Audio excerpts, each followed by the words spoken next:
There is really no difference in the struggle between the people you have mentioned, because we are all Africans. We were just put in different countries by white people who took the people from Africa and spread them out.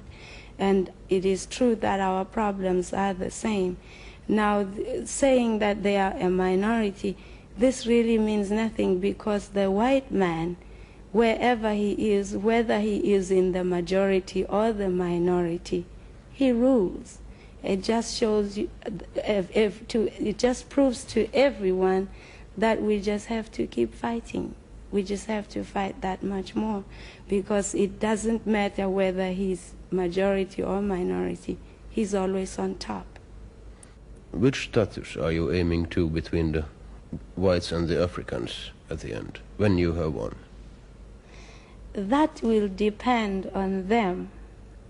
We are not worried about them. We are just worried about ourselves. It is our country. They came from Europe to invade our country. They took it. They have made us suffer. So we don't have to worry about thinking what will we do to them or what will happen to them. It will be up to them to see fit what they can do when we have won. Just like they see fit what to do right now while they are on top. So it's something that we don't worry about. All we are worried about is to fight and liberate ourselves.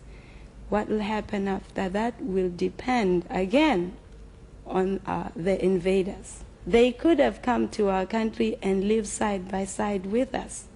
We didn't mind that. In fact, when they came, we said, come in, sit down, and they sat down and said, get out. And now it will be up to them.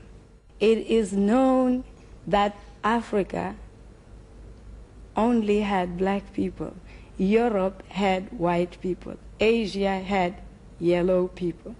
Now, it is absurd to say that we Africans were not in Africa when white people first came.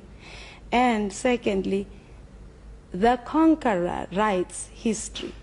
They came, they conquered, and they wrote. Now, you don't expect people who came to invade us to write the truth about us. They will always write negative things about us. And they have to do that because they have to justify their invasion in all the countries. It's like saying when the Europeans went to America, there were no Indians there. It's ridiculous because they were there.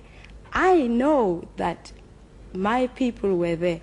We don't write our history. It has always been handed down to us orally by our elders. Of course, the white man came and he writes history.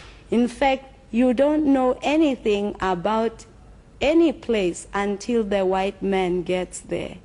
Like my husband always says, it's like saying, well, until the white man comes to any place, nothing lives. It's only when he comes and says, boof, I've discovered you, now you exist, which is ridiculous. And that is why I have to say the things I say in my performances, because I know, again, that I am right.